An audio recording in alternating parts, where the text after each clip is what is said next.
They were bright, fresh, and gone before anyone noticed. Spring meals the 1970s served with love and then forgot.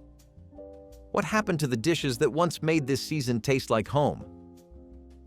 There was something wonderfully grown up about this dish. Asparagus, tall and bright green, was the vegetable you were told to appreciate even if you did not always understand why. But the hollandaise sauce, now that was different. Rich, lemony and butter smooth, it turned plain stalks into something elegant. In the 1970s, this dish was a staple at Easter brunches, Mother's Day gatherings, and springtime baby showers. The toast points gave it just enough crunch, making it feel like more than just a side dish. These were not your usual bread slices. No crusts, neatly trimmed and cut into fancy diagonals. You held them carefully, like they might fall apart under the weight of their own sophistication. And maybe that was the charm. Something delicate, something seasonal, something that only showed up when the garden started to bloom again. Today, we barely remember it. We grab frozen asparagus year-round, and hollandaise comes from a packet, if at all. But back then, making it from scratch felt like a rite of spring. It was a way of saying the cold was over, the flowers were back, and breakfast could finally wear its Sunday best again. Ham and pea creamed pasta was the quiet superstar of post-Easter evenings. You took the leftover ham, diced it into cubes, and stirred it into a pan with sweet green peas and a splash of cream. The noodles were never fancy, egg noodles or wide ribbons, but they soaked up the sauce like they were made for it. It was not a heavy meal. It was not supposed to be. It was a spring supper, meant to feel light after a long Sunday of glazes and gravies. This dish was comfort in its gentlest form. The kind of thing you could eat in front of the television, feet tucked under you, watching a rerun with the windows open. The breeze smelled like lilac and fresh-cut grass. You could almost taste it between bites. It was not meant to impress guests.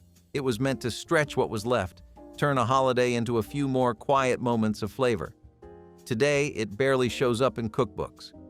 But ask anyone who grew up in a 1970s kitchen, and they will remember the way the cream clung to the ham, the way the peas popped when you bit into them.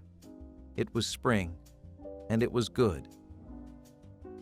Chicken salad with grapes and walnuts sat proudly on every picnic table blanket.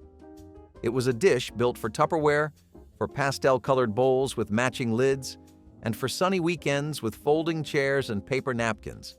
Chopped chicken met halved grapes, celery crunch, and the buttery bite of toasted walnuts. A dollop of mayonnaise pulled it all together, sometimes with a hint of lemon or a dash of dill. It was cool, creamy, and surprisingly refreshing under the spring sun.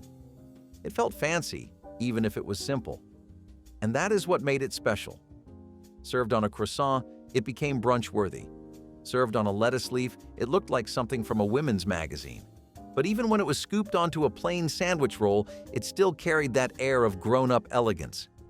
It belonged to an era when spring meals were lighter, fresher, and carefully packed in plaid-lined picnic baskets. Today, the grapes have been swapped out, the walnuts forgotten, and the whole idea pushed aside for pre-packaged substitutes. But there was a time when this dish meant spring had truly arrived, and biting into it felt like a reward for making it through winter. Lemon parsley baked fish fillets were the quiet champions of weeknight spring dinners. They were not flashy, not fried, not smothered in sauce. Just fresh white fish, cod, flounder, or haddock, laid in a baking dish, drizzled with lemon juice and sprinkled with bright green parsley from the backyard garden. Maybe a touch of paprika for color. Maybe a little melted butter over the top. The house smelled like something light and clean while it baked. Not greasy, not heavy. Just enough to make your stomach rumble by the time the timer dinged. On the plate, it sat next to buttered baby potatoes and maybe a scoop of peas. Nothing about it screamed for attention. But it was the kind of meal that made you feel like you were eating well, like you were taking care of yourself. In the 1970s, meals like this were not a trend. They were a rhythm, a natural part of the season. Fish tasted better when the windows were open and the air smelled like rain. And parsley came from the garden, not a plastic tub. We forgot how much joy there was in something this simple. But when spring rolls around, You can still remember the way that lemon made everything taste new again. Deviled ham-stuffed tomatoes were a dish that practically winked at you from the plate. Bright red tomatoes scooped out just enough to hold a spoonful of something salty, creamy, and just a little mischievous. Deviled ham was not for the shy. It had that kick, thanks to mustard, maybe a splash of hot sauce, and the tang of finely chopped pickles. Mixed with chopped egg and a bit of celery crunch, it was both retro and refined. The tomato made it springtime. It turned a heavy spread into something cool, juicy, and fresh. This was not a winter food. This was the kind of thing you served on glass platters, maybe at a bridal shower or a church potluck. You could make a dozen in minutes and watch them disappear even faster. In the 1970s, this was what passed for finger food with flair. It had personality. Today, we do not see stuffed tomatoes often. Deviled ham has faded from memory, replaced by chicken salad or something store-bought. But one bite of the old version, and you remember why it worked. The tomato held it all together. The ham kept it interesting, and the whole thing just felt like a party on a plate. Creamy carrot and orange soup was the kind of dish that felt like sunshine in a bowl. Bright, citrusy, and just sweet enough, it took spring carrots and gave them a new voice. Blended with fresh orange juice and just enough cream to smooth the edges, it was bold without being overpowering. This was not your average soup. It was light, fresh, and zippy. Served warm or even slightly chilled, it made you rethink what soup could be. In the 1970s, it was the kind of thing your aunt with the macrame plant hangers and avocado green kitchen would serve at a ladies' luncheon. It came in shallow bowls with parsley leaves on top, and it was always met with polite surprise, then actual delight. It broke the rules. Soup was not supposed to be orange like a popsicle or smell faintly of fruit. And yet here it was, stealing the spotlight in the middle of April. Today, we cling to potato soup and chicken broth. But this one deserves a comeback. It was bold, it was pretty, and it reminded everyone that food could be both beautiful and brave, even if it only came around when the daffodils did. Spinach and cottage cheese casserole was not flashy, but it was trusted. It was there on the weeknight table when meat was off the menu, when budgets were tight, or when someone declared it was time to eat lighter. The base was simple: fresh spinach, cooked down until it was soft but still green, then folded into cottage cheese, eggs, and breadcrumbs. Sometimes shredded cheddar joined the mix, sometimes not. It was baked in a glass dish until the top turned golden and the edges puffed up just enough to look proud. It smelled like spring cleaning, clean, warm, nourishing. In the 1970s, this dish carried weight, not because it was rich, but because it was smart. It made use of pantry staples and what grew in the backyard. It was a meatless main before anyone called them that. Today, spinach casseroles have gone gourmet or disappeared entirely. But this one had charm. It was honest. It filled your plate without weighing you down. And if you took a bite straight from the edge of the pan, it tasted like home. It was the kind of meal that made you feel like you were doing something good for yourself without making a big fuss about it. Spring vegetable medley over rice was the kind of thing that showed up when the garden woke up before you did. The colors on the plate were unmistakable: bright orange carrots, green snap peas, pale zucchini, soft asparagus spears. Lightly steamed, never overcooked, they were dressed in a buttery lemon sauce that smelled like Sunday. Poured over a scoop of white rice, the whole thing looked like a still life painting from a 1970s cookbook. This was not the centerpiece of dinner, but it did not need to be. It was the taste of the season itself. In those days, no one talked about plant-based diets or vegetarian eating. It was just called using what you had. Spring meals meant fewer cans and more chopping. More butter, less cheese, more flavor, fewer rules. Today, the medley has been replaced with frozen bags of mixed vegetables that never quite taste right. But this dish had patience. It had texture. It had timing.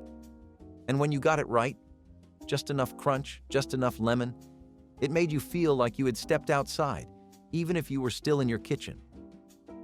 It was a quiet kind of joy, the kind that only came once a year.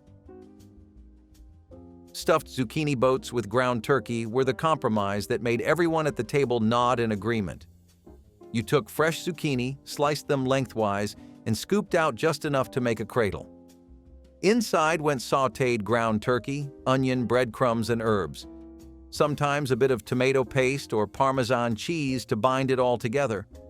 Then into the oven until the tops turned golden and the zucchini softened just enough to be fork tender.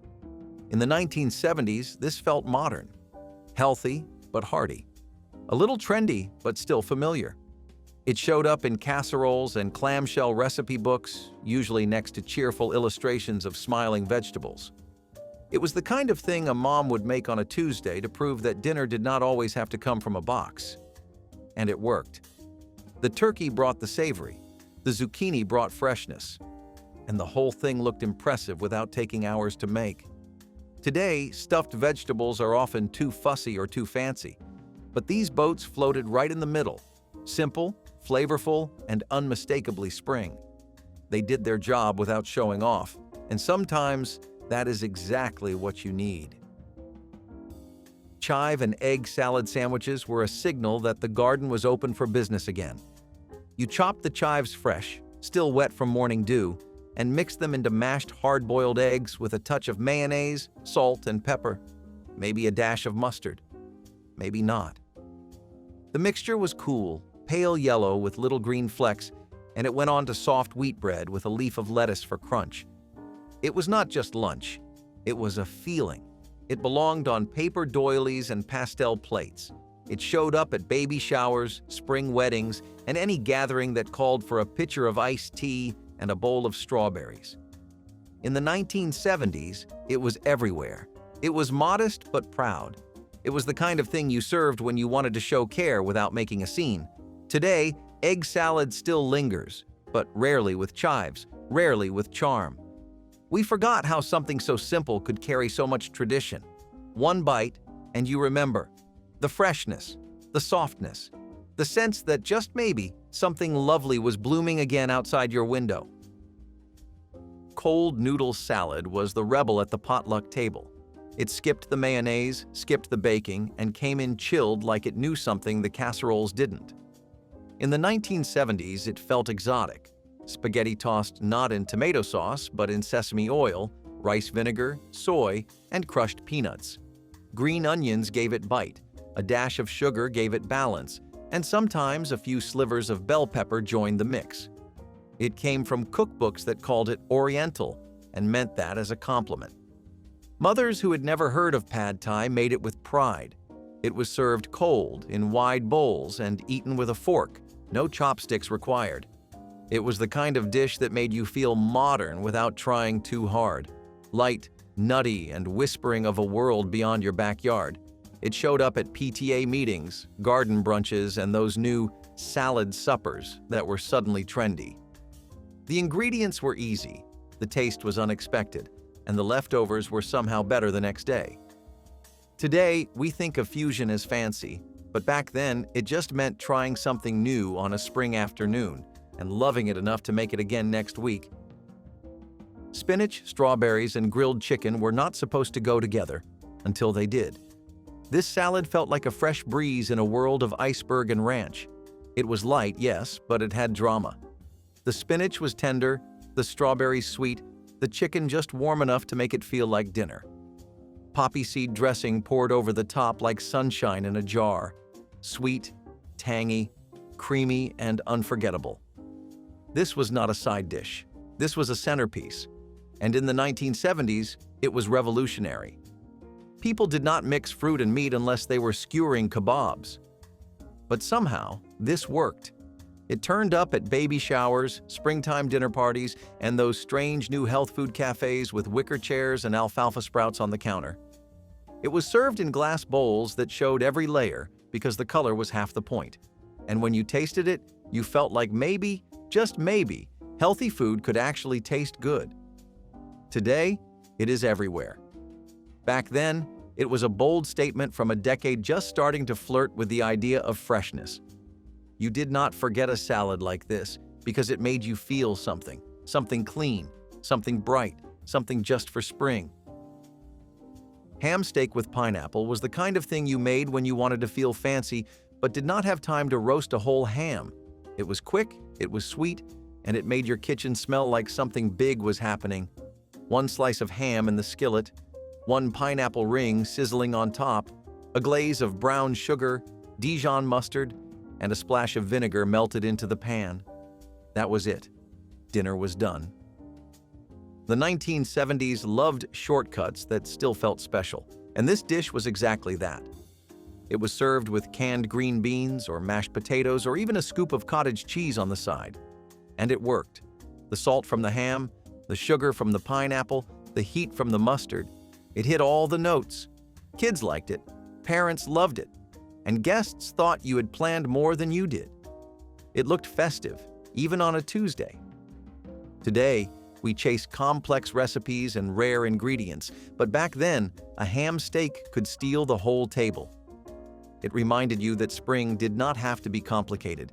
It just had to be warm, bright, and maybe a little tangy around the edges. Creamed new potatoes were a love letter to spring. Small, waxy potatoes, boiled until tender and coated in a simple sauce of milk, butter, and flour.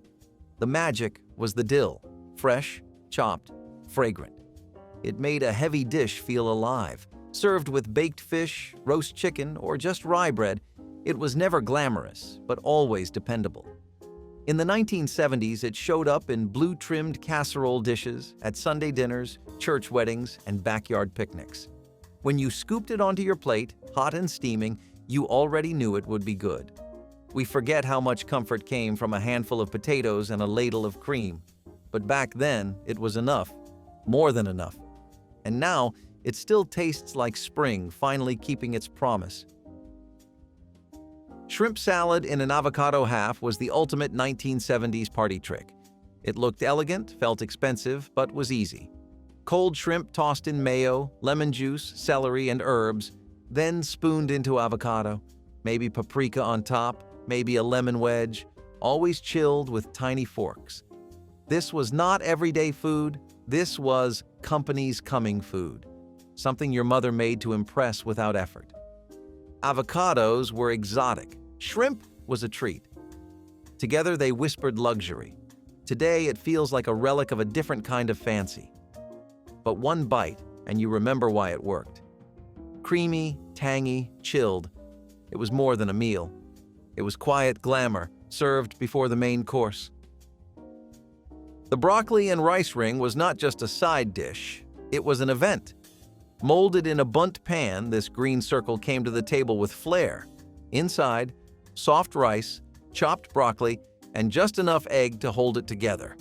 Baked until golden, then flipped onto a platter where it stood proud. And in the center, a warm cheese sauce, sharp and thick, like molten treasure. It was not your average casserole. It had drama. It looked like something from a Hostess magazine. In the 1970s, molded food still had cachet, and this one walked the line between gimmick and greatness. Kids poked it. Adults praised it. Everyone wanted more. Humble pantry staples made to feel special. Easy to prep. Easy to serve. Perfect on Easter or a Tuesday. Now forgotten. But once, it stood at the center of spring dinners and asked to be noticed. Spring beets had a way of making things look fancy, even when the recipe was simple. The marinated beet and onion salad was tangy, sweet, and just earthy enough to remind you it was a vegetable. Beets were boiled, peeled, and sliced. Red onions joined the bowl, sharp at first, then softened with vinegar and sugar. It sat in the fridge until the colors bled and the flavors settled. What came out was glossy, jewel-toned, and quietly beautiful. Sometimes it came with cottage cheese, sometimes just crackers and fruit. It was refreshing in a way mayo-heavy salads never were. You ate it slowly, a bite of beet, a bite of onion, a pause. It was the kind of dish that got overlooked, then disappeared before the end of the meal. Today, it barely shows up outside of old cookbooks, but it deserves a return. Some flavors never go out of season. Lemony chicken cutlets were the light answer to the usual fried fare. Thin chicken breast, pounded flat, dredged in flour, pan-fried until golden. The sauce made it sing, lemon juice, capers, butter, parsley, drizzled on while the chicken was still hot. It hissed, soaked up the tang, and felt like sunshine on a plate. In spring, it hit different. Not heavy, not rich, just clean and bright. In the 1970s, it showed up at luncheons and dinners where someone wanted to make something fancy. It felt grown-up, even European. And yet it used pantry basics and came together fast. These days you'll find versions, but the exact 1970s one, light on cream, bold on lemon, is mostly gone. But if you remember it, you know why it mattered. It made Tuesday feel like Saturday. Cucumber and sour cream salad was spring in a bowl. Cool, crisp, and barely dressed. Just enough sour cream to cling, not smother. Cucumbers were peeled in stripes, sliced paper thin, salted, and drained.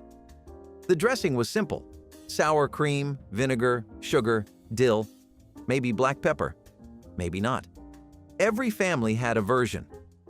In the 1970s, it showed up beside grilled chicken, baked fish, deviled eggs, and Jell-O molds. It brought balance and chill. It whispered instead of shouted. You could eat it solo or spoon it on a sandwich. Brunch, lunch, dinner, it always fit. Today, it's often replaced by bottled ranch or forgotten entirely. But once, it was a spring staple. A quiet star that gave everything and asked for nothing. Tuna stuffed cucumber rounds were finger food for people who still believed in cocktail napkins and parsley garnishes.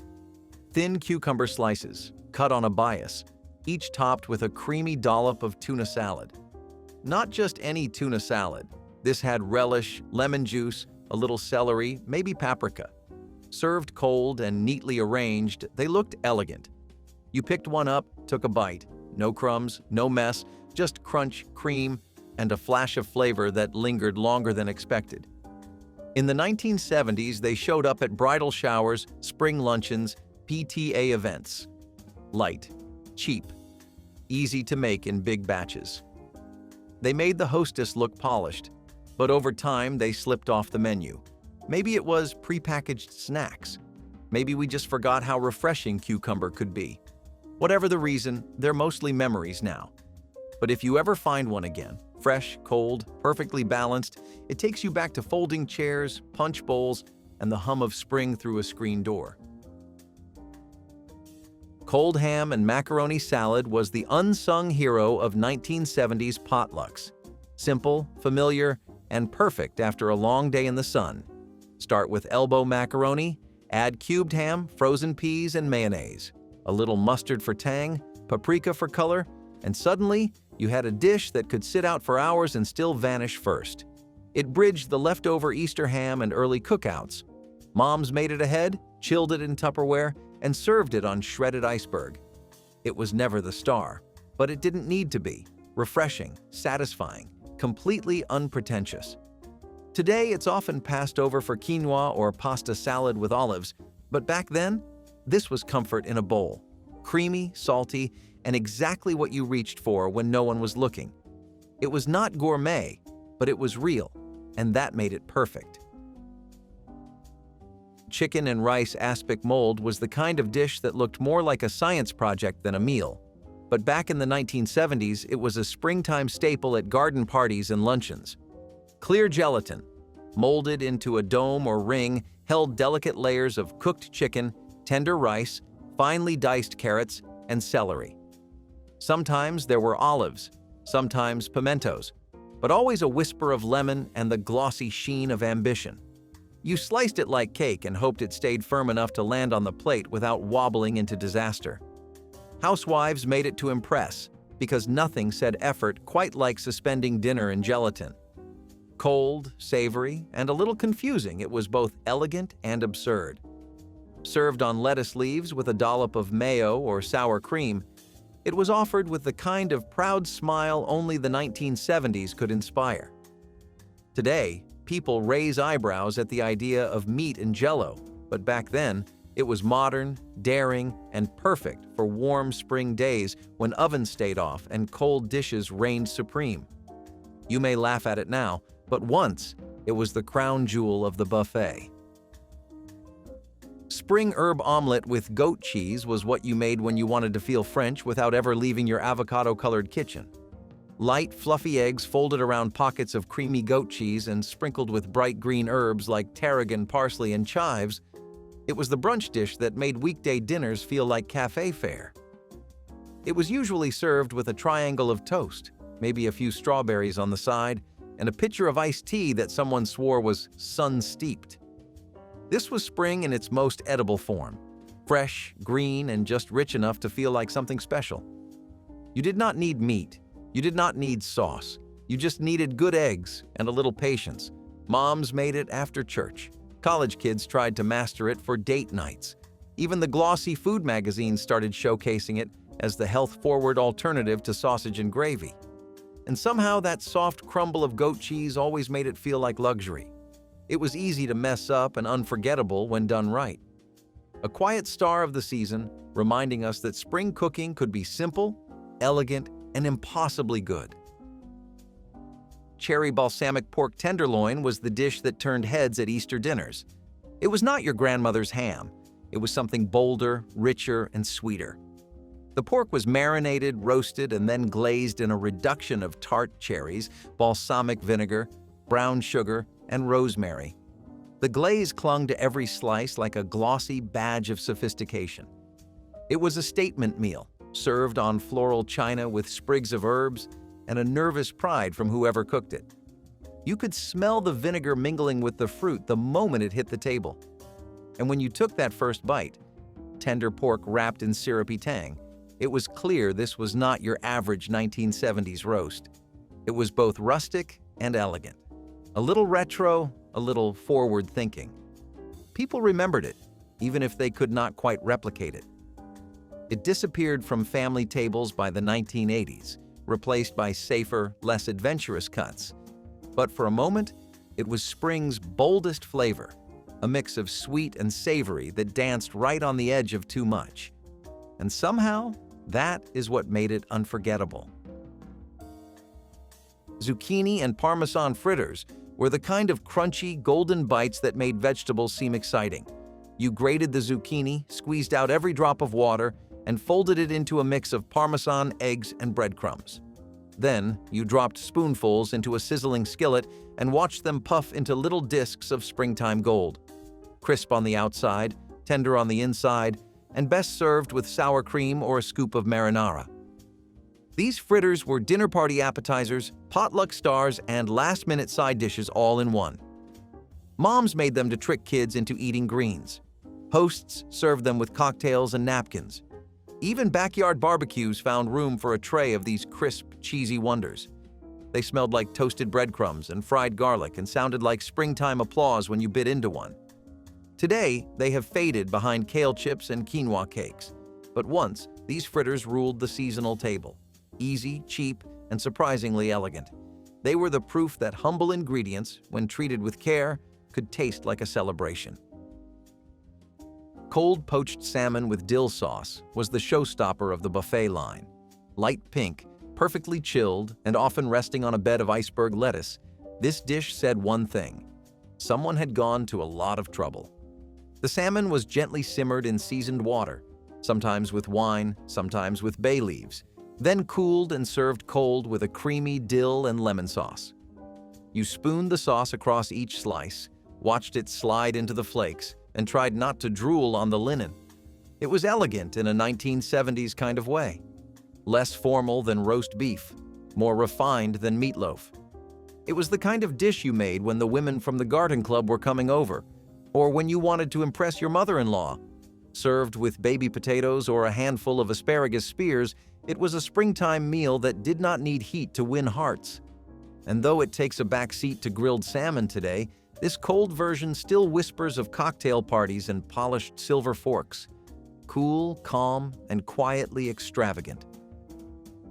Lettuce soup with green onion was the dish that made people stop and ask, "Wait, you can cook lettuce?"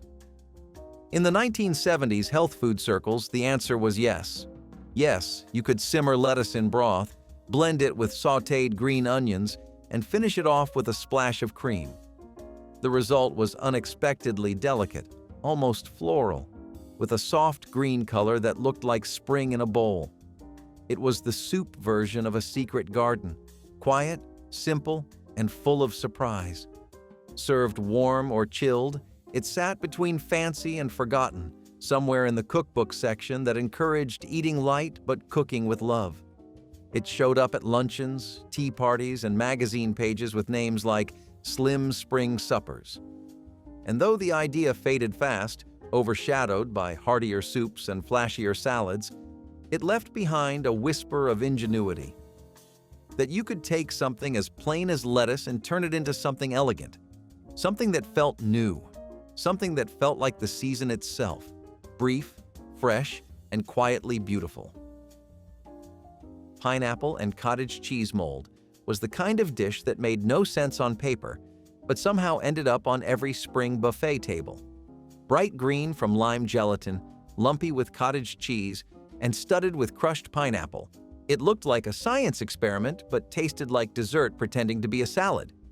In the 1970s, molded salads were more than side dishes. They were edible centerpieces. This one in particular was cool, sweet, and slightly tangy, the kind of thing served in pastel plastic bowls or ring molds with frilly toothpicks nearby. Moms swore by it, kids poked at it, guests politely nodded and took a slice. Somehow, it was both comfort food and conversation starter. It represented a time when presentation was everything, and taste, well, that was secondary. Today, we chuckle at the thought of gelatin and dairy dancing together on a plate, but back then, it was the height of springtime creativity, and maybe a little madness. But one bite, and you remembered, spring in the 1970s was not just about freshness, it was about flair. Herb-crusted chicken livers were not for the faint of heart, but they were bold, rich, and oddly elegant. In the 1970s, liver still had a place on dinner tables, especially when spring herbs were in full bloom. The livers were cleaned, seasoned, dipped in breadcrumbs mixed with thyme, parsley, and chives, then pan-fried until crisp on the outside and tender inside. Served atop a bed of spring greens or next to a tart vinaigrette, they made an impression, one way or another. For some, it was nostalgia in a bite. For others, a culinary dare. But one thing was certain, it was not fast food.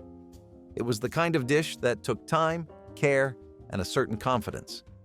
You could find it at wine-soaked dinner parties or as a daring starter in those early health-conscious cookbooks that valued protein and tradition. It was iron-rich, flavor-packed, and unmistakably from a different era. Today, chicken livers are mostly forgotten, left behind for the safer cuts. But back then, with a sprig of dill and a wedge of lemon, they were the rebel of the spring table, earthy, real, and totally unforgettable. Garden pea and mushroom sauté on toast was what you made when spring vegetables started showing up in baskets instead of cans.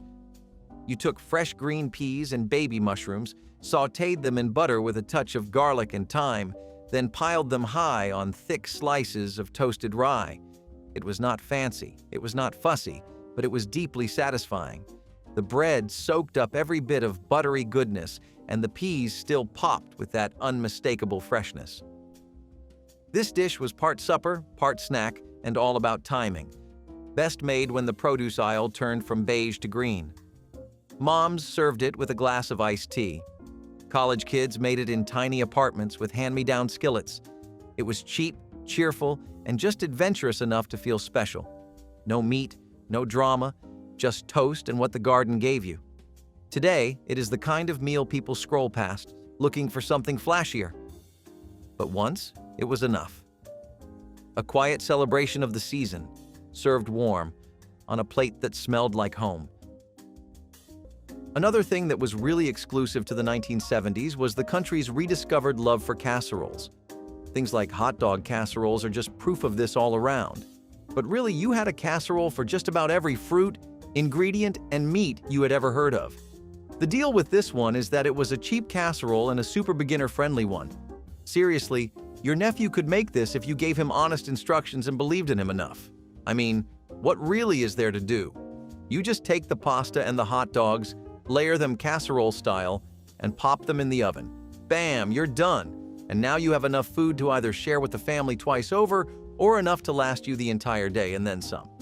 Casseroles were super easy to make, convenient, and usually affordable, but could be made with super fancy ingredients if you were feeling like pushing your wallet and could fit just about any taste palette in the entire country. That made them pretty damn hard to beat. Plus, the 70s was known for being a massive return-to-work culture and the grind lifestyle for a lot of Americans, so the need for big, easy, and simple dishes was major. Nowadays, there are a lot of convenient apps and services to do that for you, so there's no need to bother with things like casseroles every other day. Remember Hormel? Connoisseurs of canned cuisine? They brought corned beef hash to the States in around the 1970s. This hearty breakfast dish has survived the tests of time as it would be discontinued then brought back almost instantaneously, until the beef hash found a permanent place in American cuisine. The food has ties to WW2 as it was a lot more popular back then to eat canned options or packaged food. Beef hash was particularly well liked because meat was hard to come by at the time. Fresh meat in particular was always rationed immediately. This made Hormel products a must-buy for people back in the day. While hash has been around in America for even longer, it became really popular in the 40s.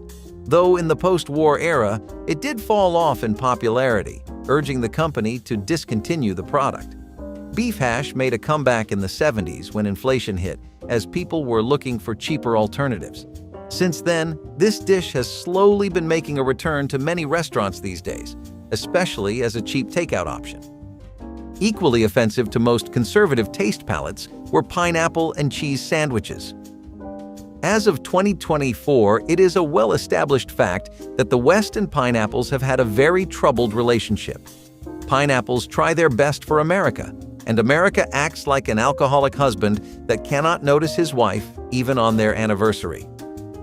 Back in the 70s, this was still a new culinary ground people were treading, just like ham and banana sandwiches. What they found was that it did not have the potential to go very mainstream, but it could grow itself a strong, loyal, and niche following. Most fans of this sandwich were in Hawaii, but in surrounding states, the trend took off moderately successfully. People loved the overly sweet and oddly comforting sensation of the sandwich, and we can see why. Pineapple and cheese sandwiches sound oddly delicious if you really think about it. Speaking of healthy, here's something else that followed the exact same tune. Green Goddess dressing is exactly as fancy as it sounds, and it's definitely a step above your average French dressing or Caesar salad.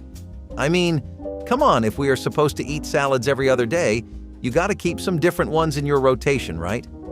We have a pretty exciting mix of sour cream, fresh parsley, tarragon, anchovies, and olives to make a rich green dressing that works amazingly as a dip or a salad. See, this dish got super trendy in the 70s because it was one of the first salads that people could eat and enjoy as a standalone meal. It was giving Americans options they didn't know they had, and it definitely boomed in places like California and San Francisco. Even today, it's a classic of the state's cuisine. It was first made by chef Philip Romer during his stay at the Palace Hotel in San Francisco, so it's definitely got some backstory with the place. He wanted to make it in honor of the play with the same name. He was a big fan of the main actor in it, George Arliss. Philip thought European sauces were taking over the scene and were too heavy, too narrow.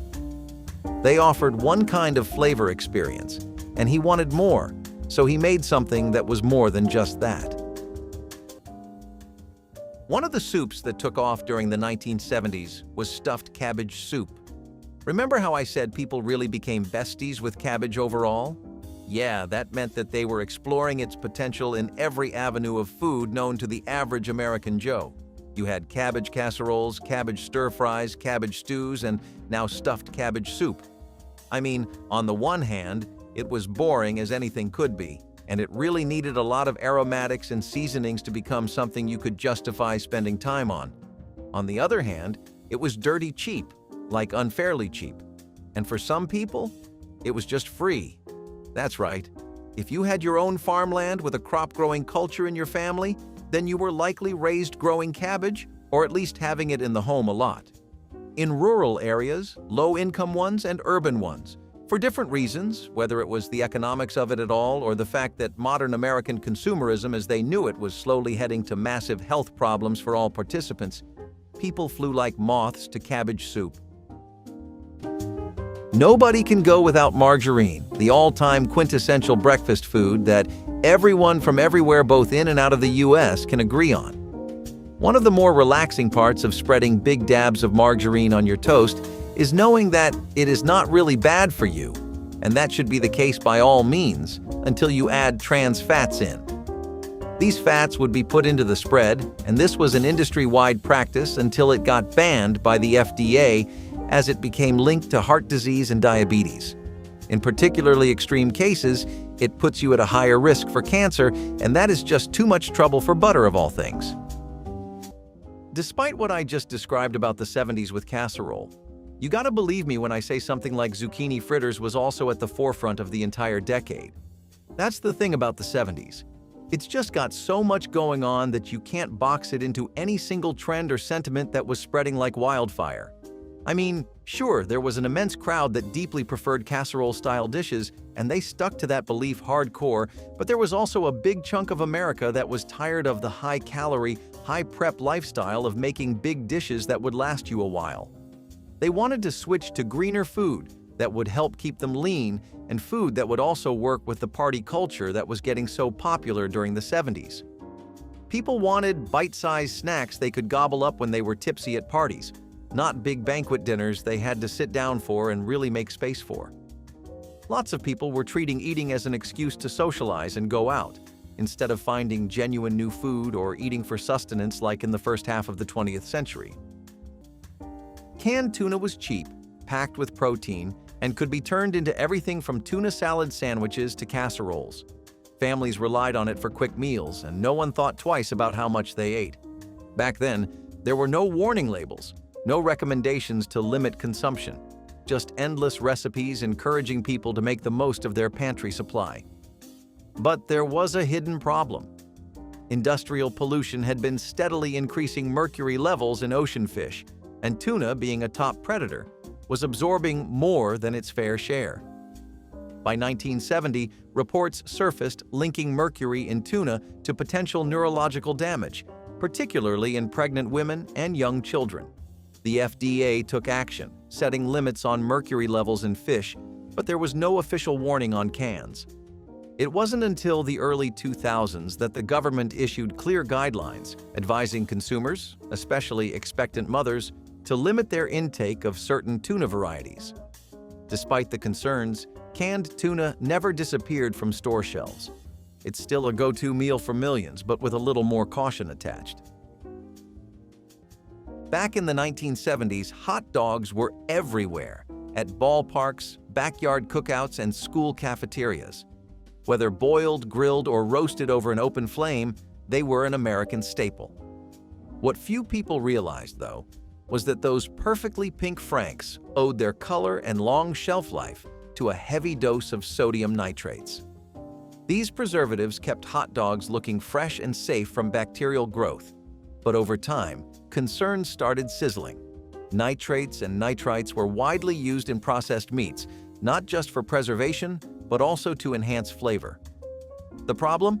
Studies began linking high nitrate consumption to potential cancer risks, particularly due to their conversion into nitrosamines, compounds found to be carcinogenic in lab tests. While no one was dropping their hot dog at the site of a study, health experts started warning against excessive consumption, especially for kids who were already eating them by the dozen. By the late 20th century, regulations tightened, and manufacturers began reducing nitrate levels while introducing uncured options with natural preservatives like celery powder. Today, nitrate-free hot dogs are an alternative, but traditional versions still exist, just with stricter oversight. Speaking of stir-fries, one of the more common ones that wasn't inspired by Asian culture was actually cabbage and sausage stir-fry, and this is definitely something you'd only see in the 70s. First of all, let's be honest. How many Gen Z or Gen Alpha kids do you know that would genuinely ask for cabbage stir-fry for lunch? Uber Eats has the game on deadlock, and that means that people really don't eat stuff like this anymore. Back in the 20th century, though, it was possible for something like cabbage to rise to stardom and even stay at the top and maintain a chokehold on people's diets. Why? Well, that's partially due to the 3-decade-long period filled with 3 history-defining disasters in the 20th century, namely the Depression, the Dust Bowl, and the World Wars. Quite a trifecta, isn't it? Still, that's when cabbage got so popular in America as a cheap and affordable nutrition-filled option that people started to eat it almost non-stop. Adding bits of leftover sausage to the stir-fry gave it a neat little protein element, and that cemented the dish as a rustic 20th century classic for when the going gets noticeably tougher than usual. Before I get into why it died down, first, I need to talk about what a hamburger helper even is.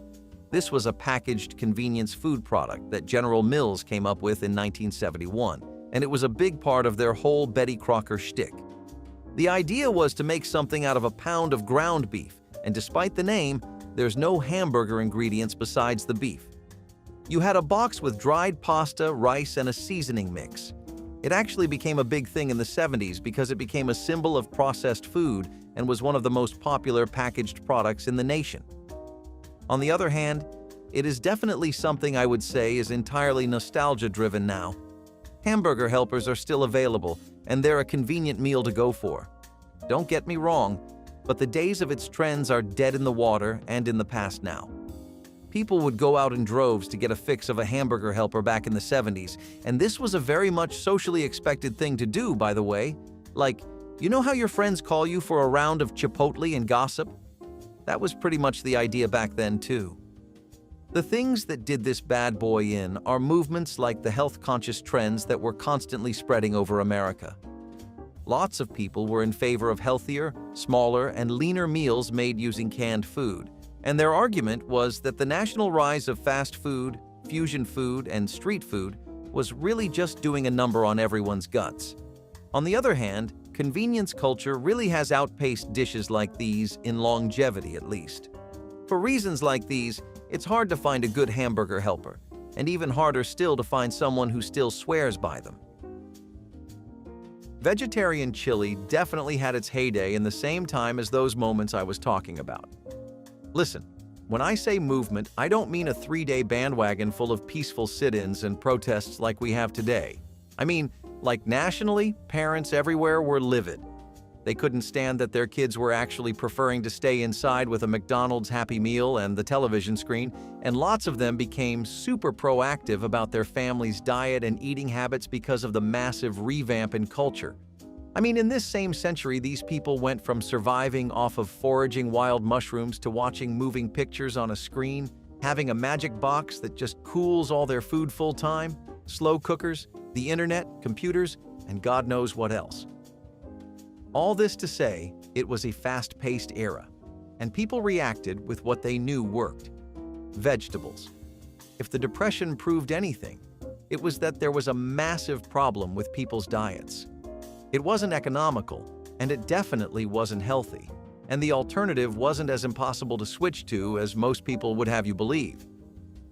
Circumstances like this saw the rise of vegetarian chili in vegan cookbooks, but unfortunately, it couldn't make the cut, especially in the South, where people just outright rejected it. Light, delicate, and just the right amount of indulgent, Spanish cream custard was the kind of dessert that felt fancy without demanding hours in the kitchen. A cross between a classic custard and a gelatin dessert, it relied on eggs, milk, and just enough gelatin to give it structure without turning it into a firm mold. The result? A silky, airy treat with a texture somewhere between pudding and mousse. Custards had been a fixture in European and American cooking for centuries, but by the 1970s, home cooks were looking for lighter, more effortless desserts. Spanish cream custard fit the bill.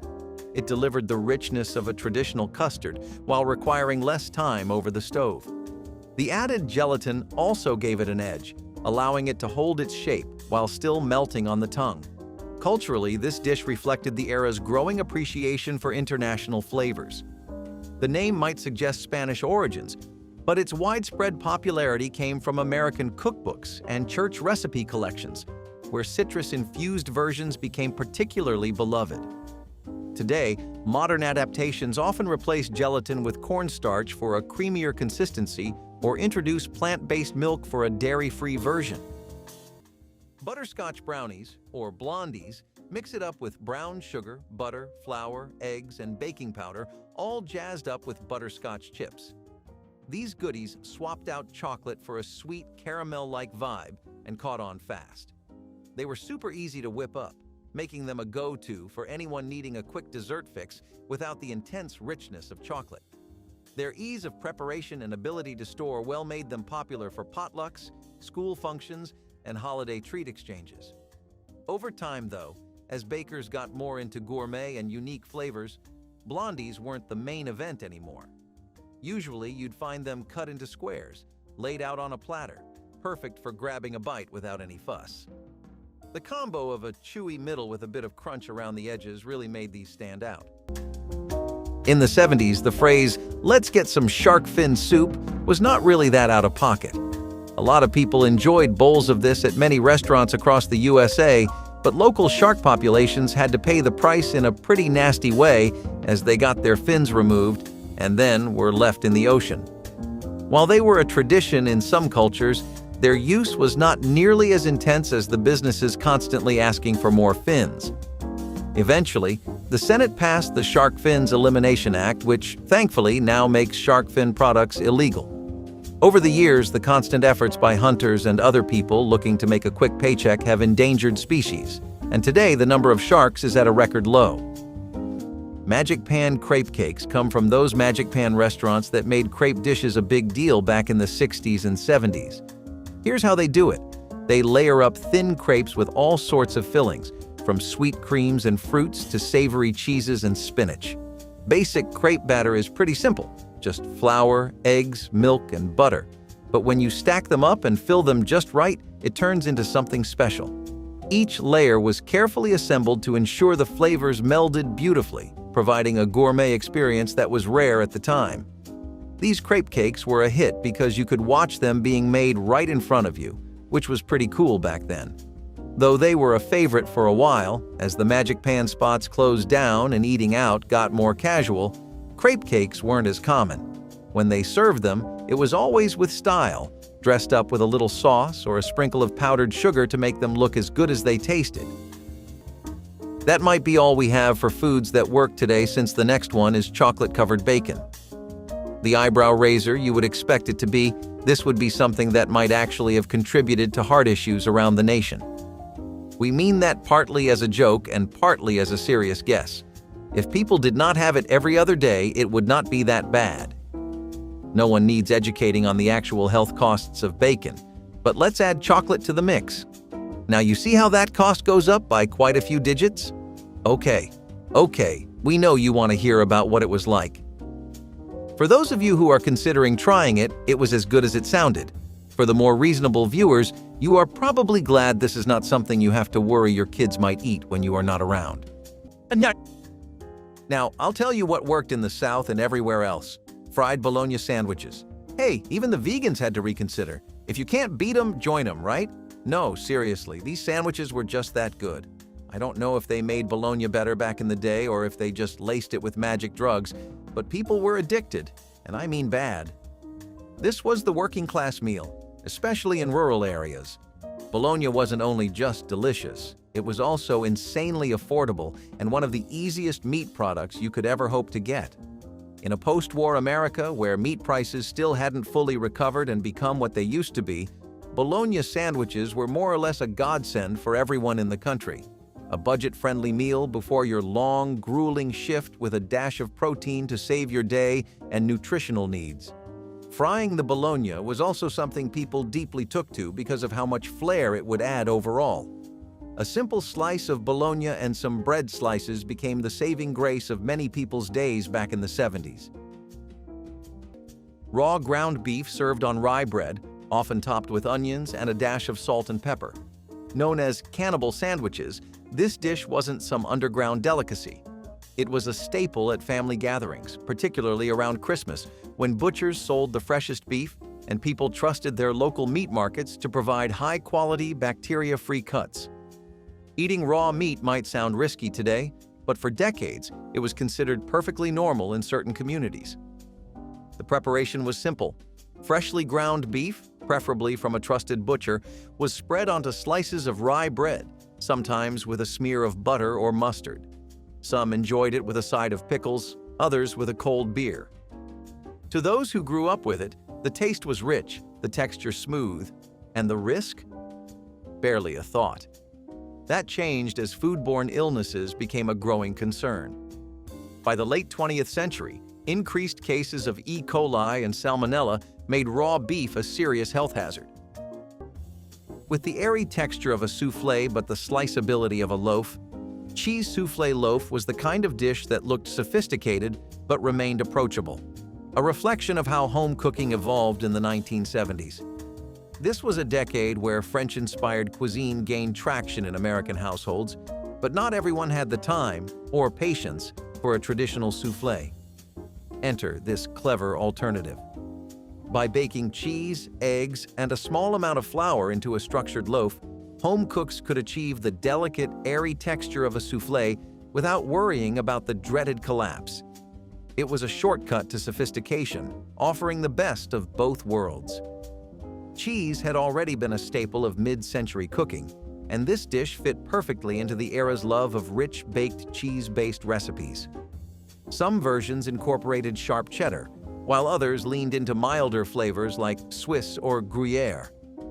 Today, modern adaptations sometimes reduce the flour for a gluten-free twist or introduce herbs and spices for added complexity.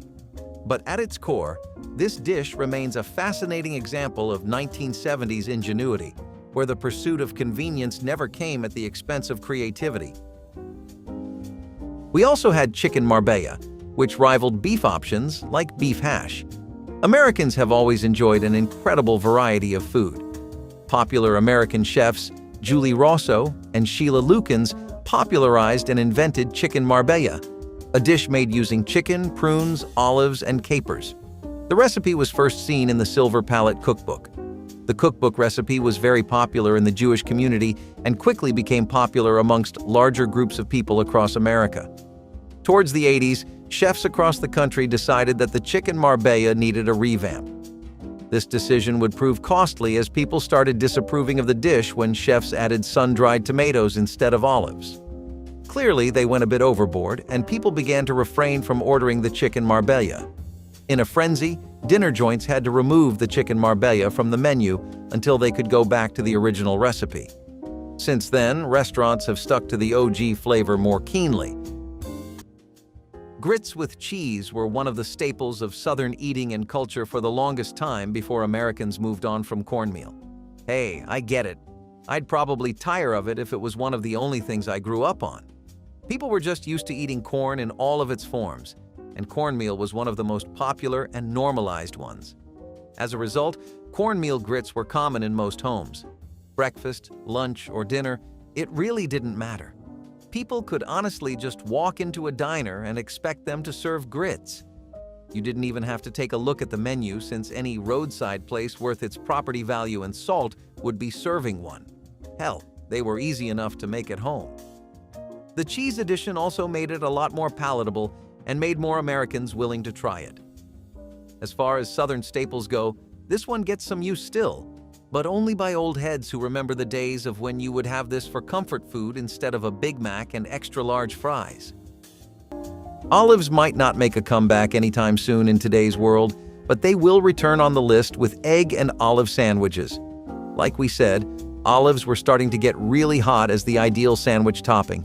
Adaptable, flexible, and cheap is all you want out of an accessory to your sandwich. Like those fancy earrings that go perfect with your dress, olives and eggs went together like a Cupid-certified match made in heaven. People went wild around the mid-1970s for hard-boiled eggs and salted olives in their sandwich, green or black. Black olives got a bit more traction with eggs though, whereas greens synergized better with peanut butter. Would you ever try a sandwich that consists only of an egg and a fruit? By the way, you did know olives are fruits, right?